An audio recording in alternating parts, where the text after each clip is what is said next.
Buenos días con todos queridos estudiantes, siguiendo con la secuencia de las clases. Sabemos que la semana pasada hablamos acerca de la campaña marítima o naval de la guerra entre Perú y Chile. Quedamos como conclusión en que el grueso de la guerra del Pacífico, guerra de los 10 centavos o guerra entre Perú y Chile, se terminó básicamente en la derrota peruana en el mar.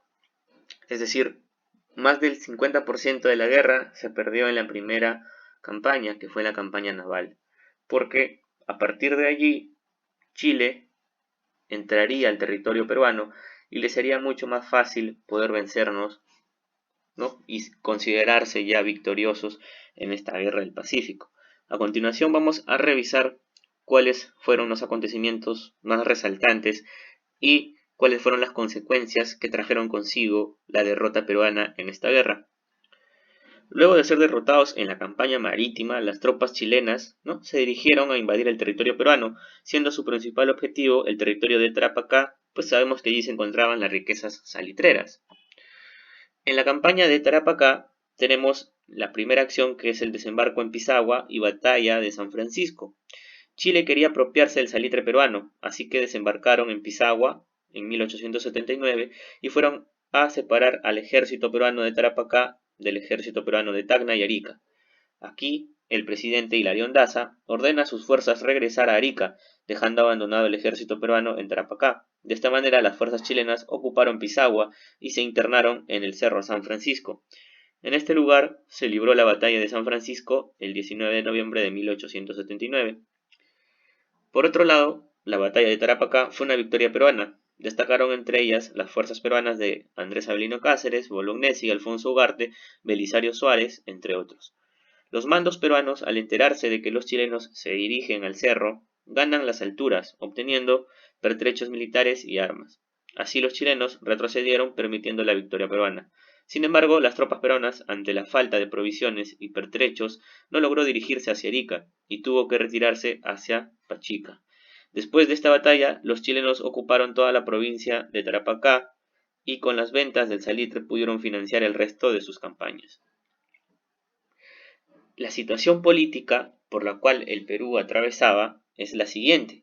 Lizardo Montero es nombrado como jefe superior político y militar del sur. Luego, el presidente Mariano Ignacio Prado retorna a Lima, marcha a Europa para acelerar las campañas y las compras militares. Un 18 de diciembre de 1879, Nicolás de Piérola encabezó un golpe de Estado contra el vicepresidente, tomando el mando de la República. En Bolivia deponen al presidente Hilarión Daza y asume la presidencia el mando de los aliados del general Narciso Campero. Entonces vemos que la derrota en el mar y la derrota en Tarapacá trajo consecuencias políticas y económicas tanto para Perú como para Bolivia. Dentro de las políticas podemos observar que es la destitución y el golpe de Estado, ¿no?, el cambio de los presidentes tanto de Bolivia como por parte de Perú. Nicolás de Piérola dando un golpe de Estado en Perú y Campero también, ¿no?, llegando al poder, reemplazando pues a Hilarión Daza, ¿no? Bien. En la situación política ocurre esto que venimos mencionando. Vamos a ver ahora la campaña de Tacna y Arica. En la campaña de Tacna y Arica, el desembarco en Hilo y la batalla de Alto de Alianza ocurrieron el 26 de mayo de 1880. En esta situación, las tropas chilenas desembarcan en Hilo, y toman la ciudad de Moquegua. Luego se produjeron la batalla de Los Ángeles y la batalla del Alto de Alianza. Después de esta última batalla, las tropas peruanas, al mando de Lizardo Montero, marcharon hacia Puno, mientras que las tropas bolivianas, al mando del general Narciso Campero, se retiraron hacia su patria para no intervenir más en la guerra. Chile capturó Tacna y se preparaba para asaltar Arica. Entonces aquí vemos que, bajo las órdenes de Campero, Bolivia se retira finalmente de la guerra y deja a Perú, ¿no?, solo en este combate que había iniciado por un conflicto entre Bolivia y Chile. En la batalla de Arica, el punto central de la defensa era el Morro, ¿no?, el famoso Morro de Arique. El mayor chileno, Juan de la Cruz Salvó, exigió la rendición de Arica, pero este obtiene como respuesta por parte del coronel Francisco Bolognesi con las famosas frases que nosotros le conocemos, ¿no? Tengo deberes sagrados que cumplir y los cumpliré hasta quemar el último cartucho. Luego Bolognesi consulta con los altos mandos peruanos, quienes de manera uniforme contestaron de la misma forma, ¿no? Pelear hasta quemar el último cartucho. Los 5.000 soldados chilenos derrotaron a los 800 hombres que conformaban la guarnición peruana, ¿no? Aproximadamente 1.800 hombres, perdón, alrededor de 2.000. Pese a que la defensa heroica del Morro, así el Perú fue derrotado en Arica. Vamos a ver ahora la expedición Lynch. Esta ocurrió en 1880.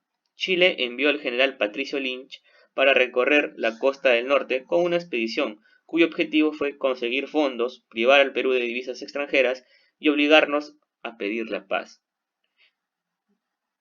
Dicha expedición impuso cupos de dinero o en especies, inutilizó ferrocarriles y destruyó las propiedades de los hacendados que no accedían a pagar el cupo requerido. Básicamente, lo que la expedición Lynch quería lograr es generar una crisis económica en el Perú y que de esta forma no se pueda pedir tampoco ayuda, ¿no? Y así provocar la rendición de Perú, ¿no? Y generar la paz para de esta manera los chilenos poder ganar territorios, ¿no? Quedarse con el territorio de Arica, Tarapacá, ¿no? Y Tacna, y así fue como ocurrió más adelante, ¿no? Pero no ocurrió en 1880, sino 3 años más adelante, ¿no? Con la continuidad de la guerra. Vamos a ver ahora otro acontecimiento que son las negociaciones de la paz en 1880. En julio de 1880, Inglaterra propone a países europeos y también Estados Unidos intervenir para financiar la guerra. Así, Estados Unidos ofreció la mediación en la bahía de Arica, a bordo del barco La Caguana. Chile exigía cesiones territoriales a cambio de firmar la paz. Dicha mediación fracasó, porque los peruanos no queríamos cederle territorio a Chile. Aquí observamos cuáles fueron las rutas de la expedición Lynch en 1880. Vemos que los ataques fueron en todos los lugares de la región norte de nuestro país, ¿no? Todos los puertos. De esta forma había un bloqueo económico y un bloqueo, ¿no? Tanto en la parte norte, porque en la parte norte sabemos que se encontraban las haciendas, ¿no? Las haciendas azucareras. Y esas personas eran las que tenían cierto estatus económico y eran las que podrían darle alguna prestación, ¿no? Al ejército peruano, al Estado peruano, para poder continuar con la guerra. Aquí vemos la toma del Morro de Arica, ¿no? Cómo se generó la toma del Morro de Arica. Vemos algunos de los acontecimientos. Vemos que hay una participación del blindado Manco Cápac que fue echado a pique por sus propios tripulantes, ¿no? Vamos a revisar ahora la campaña de Lima. Esta campaña se realizó en 1881. Nicolás de Pierola organizó la defensa de Lima ante la arremetida chilena liderada por el general Manuel Baquedano. El dictador Pierola, con la seguridad de que el ataque vendría por el sur, organizó la línea de defensa en San Juan y Miraflores. Así Lima fue defendida por personas de todas las edades, improvisados como salvados. Varones de 18 a 30 años pertenecían al ejército activo. De 31 a 50 años era la reserva movilizable y los mayores de 50 era la reserva sedentaria. Entonces vemos que en este caso se implementaría lo que nosotros vimos en la guerra de independencia, ¿no? Una especie de montoneros, ¿no? Guerrilleros, personas que no estaban preparadas para la guerra. La improvisación y la falta de armamento fueron fundamentales en la derrota peruana en ambas líneas de defensa, pero la tomaba el cambio hacia la sierra y despachaba decretos en los que señalaba como sede del gobierno el lugar donde se encontrara. Ante el saqueo, destrucción y excesos cometidos por los chilenos en Barranco y Chorrillos, el almirante francés Abel de Petitoires parlamentó con el general Baquedano para que Lima fuera ocupada prácticamente. El mando político del Perú fue encargado al general chileno Patricio Lynch. Vamos a ver ahora otro acontecimiento que ocurrió denominado como el gobierno de la Magdalena. ¿Correcto? En el gobierno de la Magdalena vemos que hay una junta de notables con el aval de Chile. Elige como nuevo presidente a Francisco García Calderón en el pueblo de Magdalena, reconocido como zona neutral. Hoy sería el distrito de Pueblo Libre en Lima, ¿no? Chile buscó negociar la paz con el nuevo gobierno, para lo cual exigió la anexión territorial de Tarapacá, pero García Calderón mantuvo la postura de un acuerdo de paz, cesión territorial. Finalmente, García Calderón fue llevado junto a su familia a Valparaíso. Luego se delegó el gobierno a Lizardo Montero, quien lo encabezó desde Arequipa, mientras que desde Tarma dimitió el 28 de noviembre de 1861 el dictador Nicolás de Piérola. Vamos a revisar ahora la campaña de la Sierra, ocurrida en 1882. En la Sierra Central de Junín, Andrés Avelino Cáceres, el Brujo de los Andes, lidera junto a su ejército compuesto por indígenas la campaña de la Breña. Cáceres logra importantes triunfos en Sangrar, Pucará, Pucará I, Marcavalle, Concepción, entre otros. Mientras tanto, en la Sierra Norte, el general Miguel Iglesias consiguió derrotar a los chilenos en la batalla de San Pablo. No obstante, luego pronunciaría un manifiesto desde la hacienda Montán, conocido como el Grito de Montán, poniendo en manifiesto que había llegado el momento de hacer la paz con Chile. Este gesto de Iglesias fue tomado con indignación por Cáceres, Montero y seguidores de García Calderón. Así, en enero de 83, los chilenos decidieron negociar con Miguel Iglesias. La batalla de Huamachuco fue una de las últimas batallas ocurridas en 1883. Mientras Iglesias gestionaba la paz con los chilenos, Cáceres mantenía férrea resistencia desde la sierra contra los chilenos. Cáceres atacó a las tropas chilenas desde las alturas y logró hacer retroceder al ejército chileno, que logró reponerse ante la carencia de pertrechos y bayonetas. Así, los chilenos contraatacaron y triunfaron en Huamachuco. En dicha batalla, Leoncio Prado cayó prisionero y fue fusilado. Ante esto, nosotros recordamos que a Avelino Cáceres se le conoce como el Brujo de los Andes, ¿no? Sabemos que se le conoce como el Brujo de los Andes por las diferentes maniobras que realizaba ante determinados sucesos. Dentro de ellas, por ejemplo, tenía bien disfrazar, ¿no?, a las alpacas, a las llamas, a los animales que lo acompañaban, con ponchos, con chullos, intentando darles apariencia de personas, ¿no?, personas pertenecientes al ejército peruano. De esta forma lograría confundir al enemigo chileno, haciéndolo creer que había mayor cantidad de representantes del ejército. Además, utilizaba la táctica que nosotros vimos en las rebeliones indígenas con Juan Santos Atahualpa, que era la táctica de atacar y replegarse, conocida también como guerra de guerrillas, ¿no? Ante esto se le tildó y se le conoció como el Brujo de los Andes, ¿no?, por las diferentes acciones que realizaba para poder confundir al enemigo, ¿no? Bien, vamos a revisar ahora el Tratado de Ancón, ¿no? El Tratado de Ancón fue suscrito con Perú en 1883. ¿Qué determinaba este Tratado de Ancón? Determinaba la anexión chilena de Tarapacá, ¿no?, de manera definitiva, y la ocupación por 10 años de Tacna y Arica. Al término de dicho plazo, las poblaciones de ambas localidades deberían ser llamadas a un plebiscito para determinar si aceptaban integrarse definitivamente a Chile o si por el contrario deseaban retornar al Perú. Además, el país ganador debía pagar 10 millones de soles o un equivalente en pesos chilenos al otro. Las tropas chilenas iniciaron la desocupación de Lima hasta la convocatoria de una asamblea constituyente que el 1 de marzo de 1884 ratificó el tratado y nombró como presidente provisorio a Miguel Iglesias.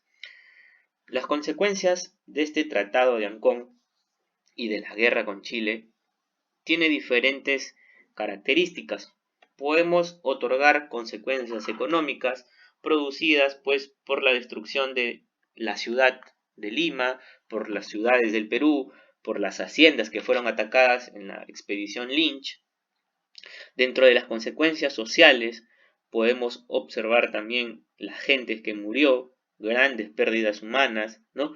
Podemos rescatar en base a todo esto de manera social, pues que se crearon, ¿no?, y existieron héroes nacionales, ¿no?, como Miguel Grau Seminario, Andrés Avelino Cáceres, ¿no?, grandes representantes, ¿no?, de nuestra historia.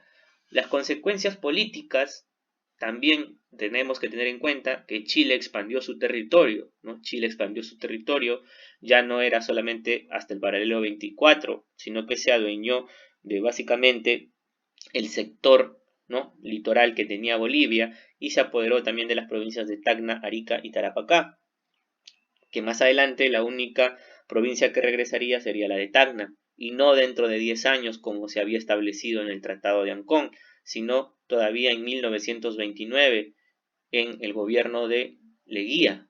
Esto quiere decir de que no se respetaron los puntos que estaban dentro del tratado, ¿no?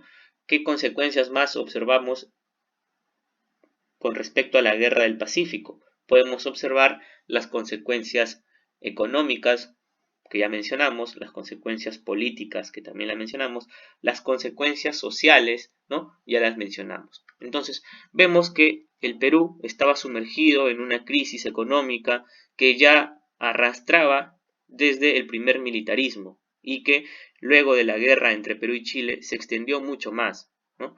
Entonces vemos entonces que la situación era muy negativa para con nuestro país. Aquí vemos, por ejemplo, en este mapa que hemos elaborado, la pérdida, ¿no?, de Tarapacá. Vemos la extensión territorial, correcto, de Chile, que se había expandido, ¿no? Antes de la guerra, Chile solamente era hasta el paralelo 24. Después de la guerra, ¿no?, todo este territorio había ganado Chile. Chile entonces se constituyó en el primer productor mundial del salitre natural, ¿no? El monopolio del salitre le pertenecía solamente a Chile. Chile era el dueño de todas estas tierras ricas en salitre que se había ganado, ¿no?, después de la guerra entre Perú y Chile. Y además, como consecuencias políticas, debemos mencionar que surge el segundo militarismo, ¿no? Bien, jóvenes, este es el tema de esta semana. Si tienen alguna consulta o duda, por favor, háganmelo saber. Con la ayuda de este video y con el material que ustedes tienen en PDF van a poder desarrollar su tarea de manera óptima.